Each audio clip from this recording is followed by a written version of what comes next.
Welcome to Mahanagar news.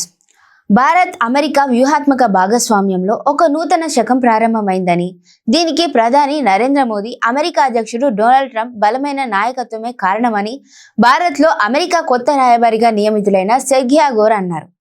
ట్రంప్కు అత్యంత సన్నిహితుడైన పేరున్న 38 ఏళ్ల గోర్ అమెరికా చరిత్రలోనే అత్యంత పిన్న వయస్కుడైన రాయబారిగా రికార్డ్ సృష్టించారు. అధికారికంగా బాధ్యతలు స్వీకరించడానికి ముందే ఆయన ఢిల్లీలో పర్యటిస్తూ కీలక సమావేశాలు నిర్వహించడంలో ప్రాధాన్యత సంతరించుకుంది. అక్టోబర్ 9న ఢిల్లీ చేరుకున్న సెర్గియో గోర్ తన 6 రోజుల పర్యటనలో భాగంగా విదేశాంగ మంత్రి ఎస్ జైశంకర్, జాతీయ భద్రతా సలహాదారు అజిత్ డోభాల్, విదేశాంగ కార్యదర్శి విక్రమ్ మిశ్రీలతో సమావేశమయ్యారు. అనంతరం ప్రధాని నరేంద్ర మోదీతో ఆయన నివాసంలో ప్రత్యేకంగా భేటీ అయ్యారు. ఈ సమావేశంలో రక్షణ, వాణిజ్యం, టెక్నాలజీ, ఇంధన భద్రతకు అవసరమైన కీలక ఖనిజాల వంటి అంశాలపైన ఫలప్రదమైన చర్చలు జరిగాయి.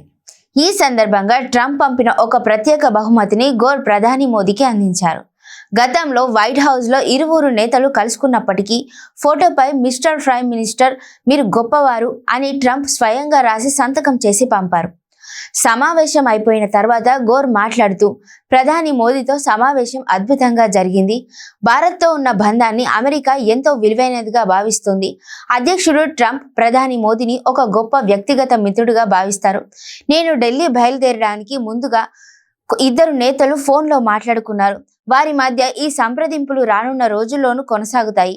ఇరు దేశాల మధ్య సంబంధాలను మరింత బలోపేతం చేయడానికి కృషి చేస్తాను అని తన అధికారిక ప్రకటనలో తెలిపారు. సోవియట్ యూనియన్లో జన్మించి అమెరికా పౌరసత్వం పొందిన సెర్గియో గోర్ ట్రంప్ ప్రభుత్వంలో వైట్ హౌస్ పర్సనల్ ఆఫీస్ డైరెక్టర్గా పనిచేసి అత్యంత శక్తివంతుడైన వ్యక్తిగా పేరు పొందారు. ఆసియాలో చైనా ప్రాబల్యాన్ని ఎదుర్కోవడంలో భారత్ పాత్రను ట్రంప్ ప్రభుత్వం కీలకంగా భావిస్తున్న నేపథ్యంలో గోర్ నియామకం వ్యూహాత్మకంగా కనిపిస్తోంది. అయితే వాణిజ్య సుంకాలు, H-1B వీసాల వంటి అంశాలు ఇరు దేశాల మధ్య సవాలుగా మారే అవకాశం ఉంది. ఈ నెల 14న గోర్ తన పర్యటన ముగించుకొని తిరిగి వెళ్లనున్నారు.